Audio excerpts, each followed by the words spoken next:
Rekaman sudah. Action. Assalamualaikum warahmatullahi wabarakatuh. Ketemu lagi di Albima 1208 channel. Are you ready guys? Open the mic. Nah, siang ini kedatangan tamu 2 orang. Biasanya 1 orang, kita spesial 2 orang siang ini. Selamat siang Mas. Mas siapa namanya? Badrus. Mas Badrus. Ya. Adi ya. Mas Adi. Mas Badrus sama Mas Adi. Kalau Mas Badrus kayaknya saya pernah sudah sering komunikasi ini kayaknya. Kalau Mas Adi jarang ya. Iya. Enggak pernah, cuma sekilas aja. Mas Badrus ini di Puskesmas ya? Ya, di Puskesmas Bangkalan, Kota. Iya, sama saya juga. Sama satu kantor berarti Satu ya? kantor.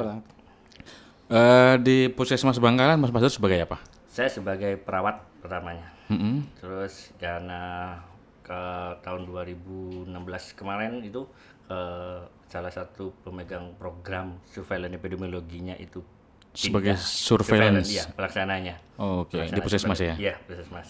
Kalau Mas Adi sendiri?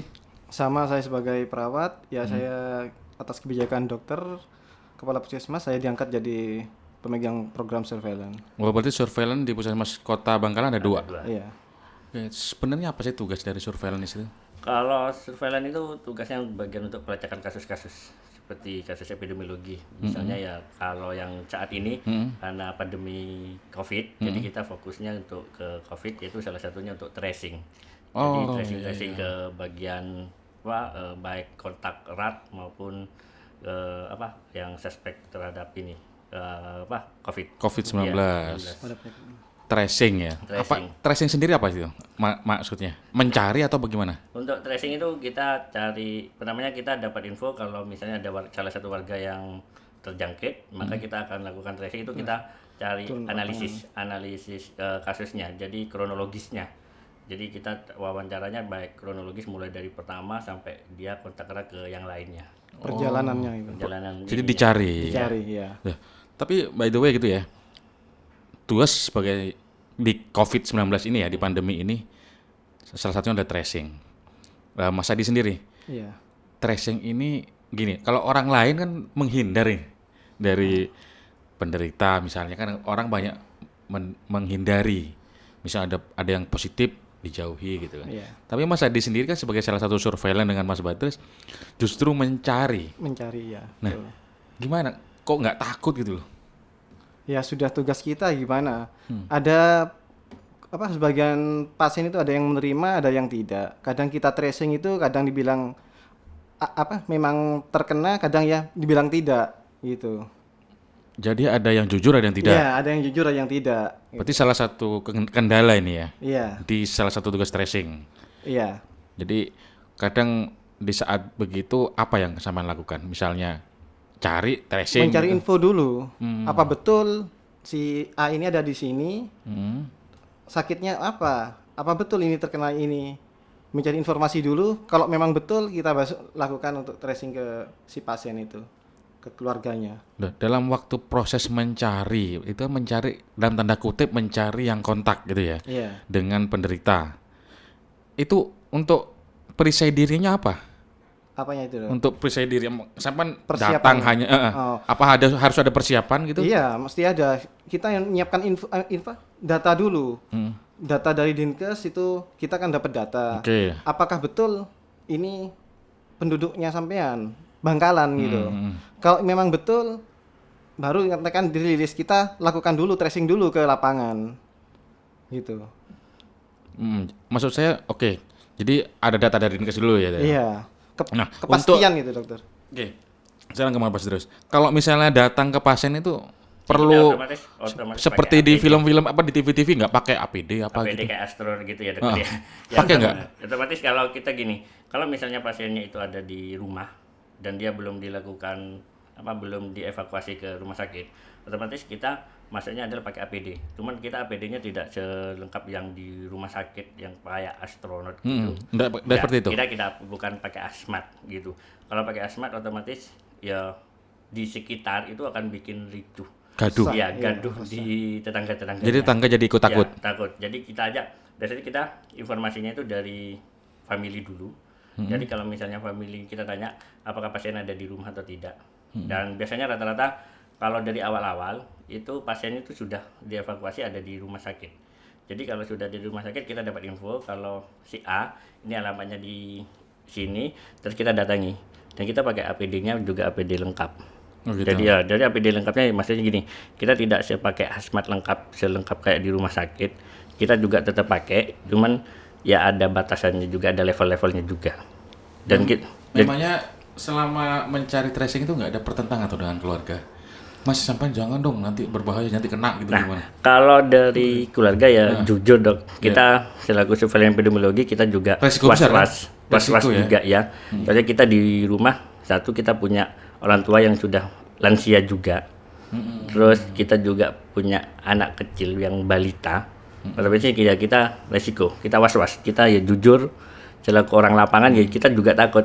Resikonya bukan hanya kepada keluarga, kepada diri kita juga. Kadang-kadang dari lapangan itu ada pihak keluarga yang tidak terima, keluarga pasien.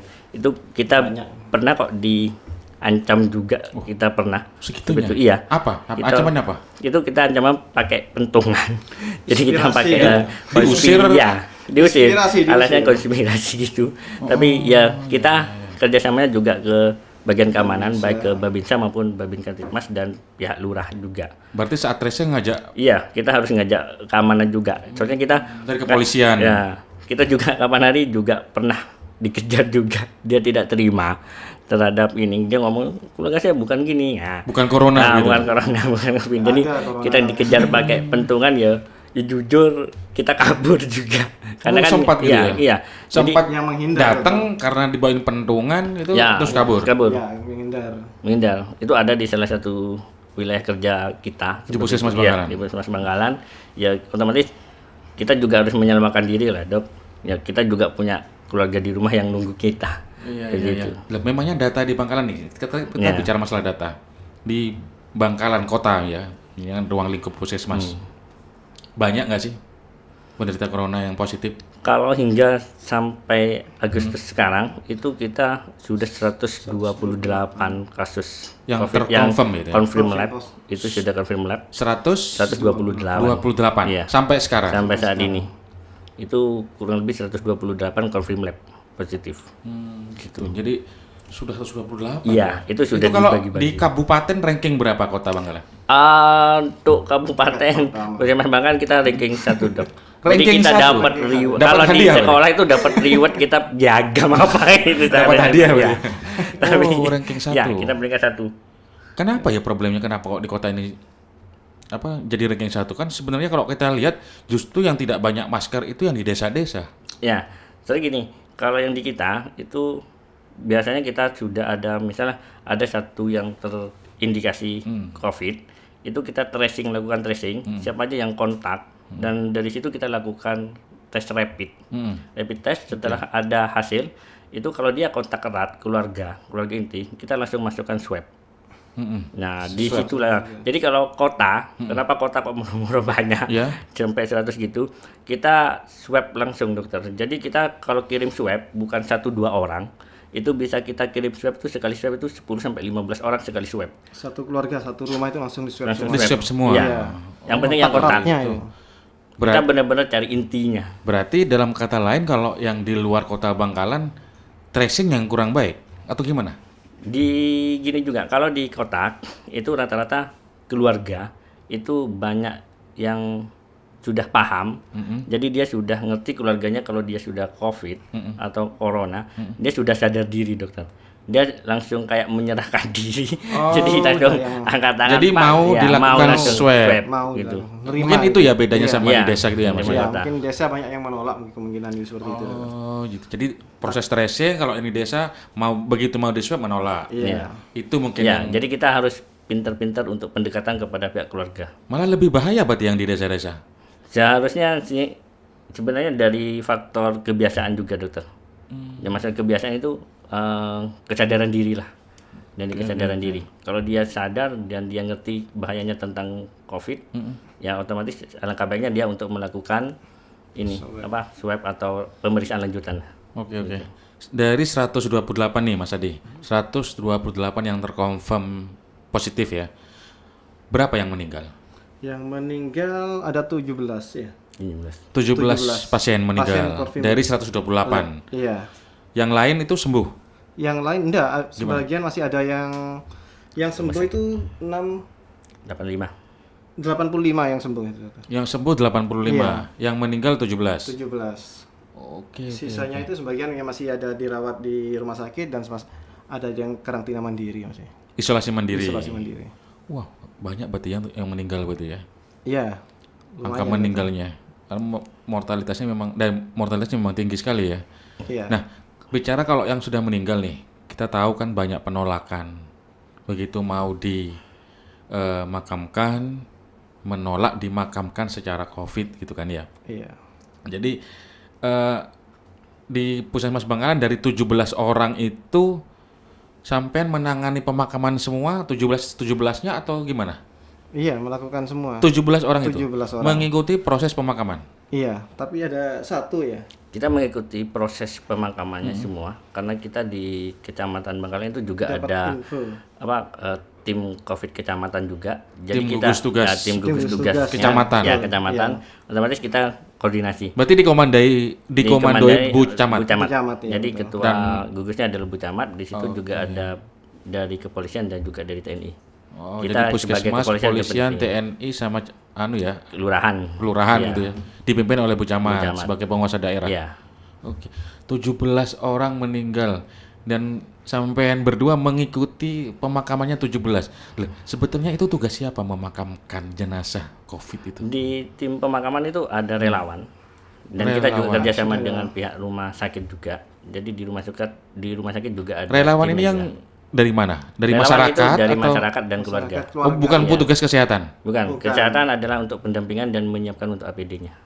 Oh, gitu. Jadi APD-nya kita lengkapi semua. Berarti dibentuk oleh gugus tugas kecamatan. Iya, tugas kecamatan. Ada yang memakamkan. Iya. Terus tadi kan dibilang menyiapkan APD. Berarti yang memakamkan dikasih APD. Dikasih Level APD. berapa? Nah, itu kita pakainya Level 3. level 3. Jadi semua berapa orang petugas pemakaman? Kalau petugas pemakaman 6 ya, 6. 6 orang. 6 orang. Semua pakai level 3. Level 3. Dan sampean mengikuti semuanya itu ya. Mengikuti. Ada nggak yang meninggal tengah malam terus sampean proses ngikuti sampai subuh gitu? Ada. Bahkan yang pertama itu kasusnya pas puasaan, Dokter. Jadi Ramadan kita waktu. juga puasaan habis pemakaman kita tidak sempat sahur. Meninggalnya jam berapa? Dia meninggalnya kurang lebih jam 12 malam. Jam 12 Jam 12 malam. malam. Terus koordinasi Berarti sampean antar pamit dari rumah kecamatan. Iya. kepada keluarga Iya. izin untuk Izin ada pemakaman. pemakaman pasien COVID jam 12 malam. Selesainya jam berapa? Selesainya Jam 3, mepet. jam 4. Jam 4-an, setengah 4 sampai jam 4. Itu nggak sempat sahur. Ya, cepat sahur. Nggak sempat Otomatis sahur, ya. habis dari pemakam kan kita juga harus tidak langsung pulang. Jadi balik ke puskesmas. Habis puskesmas kita bersih diri dulu, Oke. baik mandi di sana. Mandi di puskesmas. Jadi habis mandi Ganti sudah baju di puskesmas baru kita pulang. Segitunya ya. ya. Iya, betul. Dan nyampe Petugas rumah surveillance. Yang menjaga yang kondisi yang di rumah juga. Kan juga takut juga keluarga. Di saat orang lain menjauh dari COVID, sampai justru Masuk. mendekat atau masuk ke dalam sampai yang meninggal pun sampai kita ikutin. ikuti. Ya. Saya habis pemakaman pun nyampe rumah kita tidak langsung kumpul keluarga, Dokter. Oh gitu. Iya. Jadi Berarti nggak kita- langsung pulang kumpul keluarga? Enggak, kita Di pun puskesmas habis dulu. ke puskesmas bersih-bersih dulu, bersih-bersih diri kita. Ya, sudah rumah, merasa mandi aman, lagi. kita nyampe rumah, mandi lagi. Disuruh mandi lagi. Jadi Mandi kita- di puskesmas, mandi Mandi keluar, lagi di mandi rumah. lagi. Iya. Iya. Jadi sebelum masuk rumah pun kita cuci tangan dulu. Oke. Jadi kita selalu cuci tangan. Soalnya di depan rumah sudah disiapkan kita. Disiapkan apa? Ya, Baju baju di semuanya. luar. Oh, jadi Bukan di luar, ya, ganti di Bahkan, luar. bahkan kita pernah pulang itu yang lagi maraknya COVID itu, kita pulang nyampe rumah itu tidak langsung mandi, bahkan kita disemprot. Jadi namanya keluarga pun kita semprot. disemprot. Disemprot dulu. Jadi Saya sampai nggak bisa jadi bayangkan kita nih pun sekarang. disemprot lah. Kita nyampe depan rumah itu, kita telepon, saya ada di depan rumah, mereka keluar kita semprot. Jadi kita kayak bunga lah, kita disemprot. Sempat nggak pada waktu proses pemakaman itu ditolak warga? Kalau ditolak, Dokter, enggak. Karena saya pernah baca di media elektronik kalau nggak salah, Iya. ada petugas ambulan itu yang ditolak dan diusir gara-gara mau memakamkan COVID di daerahnya. Oh. Kalau saya pernah itu? Kalau di Bangkalan sendiri enggak pernah, tapi nyimak keluarga kurang kooperatif gitu. Kurang kooperatifnya gimana? Ya kita tanyakan pasiennya ya Pak dari mana? Itu sudah emosi. Loh, sebenarnya sampean kan petugas, sampean itu sudah tahu gitu. Padahal kita kan nanya baik-baik. Gimana Pak? Sudah siap relawannya, sudah ada, sudah lengkap. Kalau sudah lengkap, mari kita pakaikan asmatnya. Itu malah marah. Enggak, marahnya karena Ya karena saya nanya, ya apa jam berapa untuk pemakamannya? Kan saya pura-pura ada tahu, kan baru datang itu loh. Iya. Ya setengah pendekatan sama keluarga itu. Maksudnya begitu awalnya. Iya, ya. maksudnya awalnya. Tapi justru diterima balik. Jadi keterimanya Sampai itu kan biasanya petugasnya sudah ya, paham. sudah tahu. Kok malah nanya gitu ya. Iya, malah. Tapi tidak pernah ya diusir. Tapi diusir enggak pernah. Digebukin. Tidak dong. Enggak Itu kan pernah terjadi. Kalau nggak salah di Pasuruan atau di mana saya baca itu. Petugas ambulannya, supirnya itu dan ambulannya dirusak. Mungkin di Petugas- luar di luar Bangkalan. di luar Bangkalan mungkin ya kecamatan lain kayaknya. Iya, kayaknya petugasnya Pernah di dengar. aniaya kalau nggak salah. Tapi untuk di Dan alhamdulillah jenazahnya diambil paksa dari itu kalau nggak salah. kalau di kota Bangkalan alhamdulillah sudah, soalnya sebelum Kondusif dilakukan sudah, Informasi ke pemakaman keluarga ya, sama masyarakat. itu sudah dilakukan informasi pendekatan baik dari pihak lurah maupun dari pihak rumah sakit. Memang yang bahaya nggak sih kalau misalnya ada yang jemput paksa di ambulan terus mayatnya dibuka, apa akibatnya ke masyarakat? Ya, Kalau bisa jadi memang penularan tuh. Menularkan. walaupun lain mayat itu sudah meninggal ya. Iya, Oke. Bahayanya di situ. bahayanya seperti itu. Bagi yang memegang mayat itu ya berarti ya. Iya.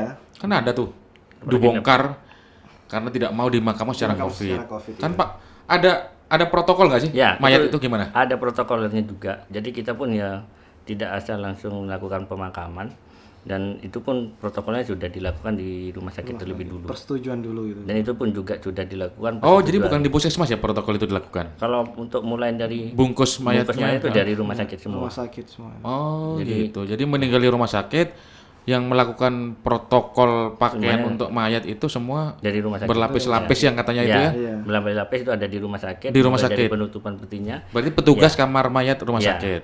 Jadi pihak puskesmas hanya untuk melakukan pendampingan pada saat pemakaman. Pemakaman. Yang makamkan yang tim dari tim relawan. kecamatan tadi Ya, itu relawan kecamatan, itu. relawan. Oke. Apa sih yang paling tidak menyenangkan menurut sampean petugas sebagai petugas surveillance ini di masa Covid loh ya? Untuk pas masa Covid. Mungkin Mas Adi dulu bisa jelaskan. Apa masalah pemakamannya ini tuh? Iya, pokoknya masalah surveillance nih. Surveillance-nya. Menangani pasien Covid. Apa yang kira-kira menjengkelkan dari tugas ini? Ya ketika tracing itu kita ditolak sama pasien. Bukan sama pasien, sama keluarga pasien itu. Tidak terima ketika dia dibilang kena COVID. Seperti itu, Dokter. Jadi penolakan. Jadi apa? Rasanya seperti apa sampai pada waktu ditolak seperti itu? Ya, ya dengan Dalam omongan yang hati tidak tuh, enak. Ya seperti Tidak dihargai. Sudah berjuang membantu gitu ya. Ya, kan sebenarnya saya datang untuk melakukan tracing, untuk melakukan yang kontak siapa saja akan saya lakukan rapid atau swab, Dokter, seperti itu. Nah, itu tanggapannya pokoknya takutnya kan ada yang pedagang gitu. Nanti kalau saya sampai tracing gini nih, saya bisa laku jualan saya gitu, Dokter. Niat membantu tapi Iya. dia Kalau dari Mas Badrus, apa kira-kira Paling dari tidak tugas menyenangkan iya. surveillance itu yaitu Dok. Ya paling dibenci lah. Paling saya benci itu adalah Dari tugas ini. saat kita tracing, kita tuh intinya adalah ingin membantu biar sama-sama sehat, tidak terjadi penularan yang kemana-mana. Tapi dari pihak keluarga itu satu, dia tidak memberi informasi yang jelas dan dia menutup-nutupi atau tidak jujur terjadinya itu. Nah, terus yang kedua, setelah kita datang kita diusir. Itu yang paling saya Gelo. Nah, itu jadi kita sudah intinya pengen ayo semuanya kita Mau pengen membantu sehat. sebenarnya kan Satu, terus yang kedua kita pengennya sehat tapi malah masyarakat sekitar dia menghiraukan untuk protokol ini, dia tidak pakai masker ini. Nah, itu yang bikin kita Jengkel Nah, gitu ya. jadi Dari tugas tenaga surveillance. jadi kita tenaga kesehatan menggebu-gebu untuk semuanya sehat, malah masyarakatnya dia tidak mematuhi protokol yang baik menggunakan masker maupun pakai hand sanitizer dan yang lain itu yang paling benci. Ada satu pertanyaan yang menggelitik di dalam pikiran saya. Pernah nggak selama menjadi surveillance di COVID-19 ini ada kata-kata, sudah wes, tinggalin aja, Wes aku nggak mau ambil tugas ini lagi. Pernah nggak terpikirkan seperti itu gara-gara masalah-masalah yang tadi? Sempat dok. Gimana? Jadi pada saat kasus banyak, Pengen lepas semua gitu. Jadi pada saat banyak Sakit gitu ya? Ya sempat, karena itu satu dari faktor masyarakatnya dia tidak saling, dia karena faktor ketidakjujuran.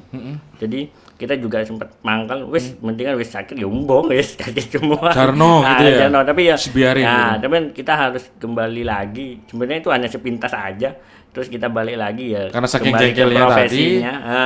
Karena faktor profesi kita lah. Panggilan ya. Panggilan hati ya. Dan Akhirnya kita ingat jadi pikiran seperti itu terkalahkan sama panggilan jiwa seorang makanya perawat kita balik surveillance lagi ya. ya. Sempat itu dok. Iya, sempat punya juga ya Mas Adi juga Iya, sama. Sama. Oke. Sama terus ditinggalkan aja, biarkan aja. Biarkan ya. Sakit semua ya wis biarin gitu ya. Lewang maunya membantu tapi malah kita diusir gitu ya. Sampai jengkel berarti ya. Cuma ya itu hanya sepintas aja dan Tapi kita ya tugas kita ya tetap memang kita tugas kita ya kita jalankan harus lagi. jalani lagi dengan risiko apapun ya. Mari Tetap bekerja. dijalankan Iya. walaupun tidak enak ya, walaupun resiko besar. Resiko besar mengorbankan keluarga juga. Mengorbankan keluarga yang di rumah kan Iya. bisa terpapar Iya. juga gitu ya. Iya, betul. Oke. Terus satu lagi nih, support dari seorang kepala puskesmas di kantor sampean sebagai surveillance yang mengerikan ini tugasnya menurut saya apa? Nah, ini ya kita untungnya punya kepala puskesmas yang selalu support untuk kegiatan penanganan COVID ini. Jadi setiap ada apa-apa, kita selalu tidak ambil tindakan sendiri, kita selalu komunikasikan dengan kepala puskesmas, dan kepala puskesmas selalu mendukung kita. Dan apabila kita ada kesulitan, maka kepala puskesmas akan turun sendiri. Pernah ikut pemakaman? Pernah. Itu pemakaman pertama itu yang jam sampai 12 subuh, ya, jam 12 malam itu tadi. malam.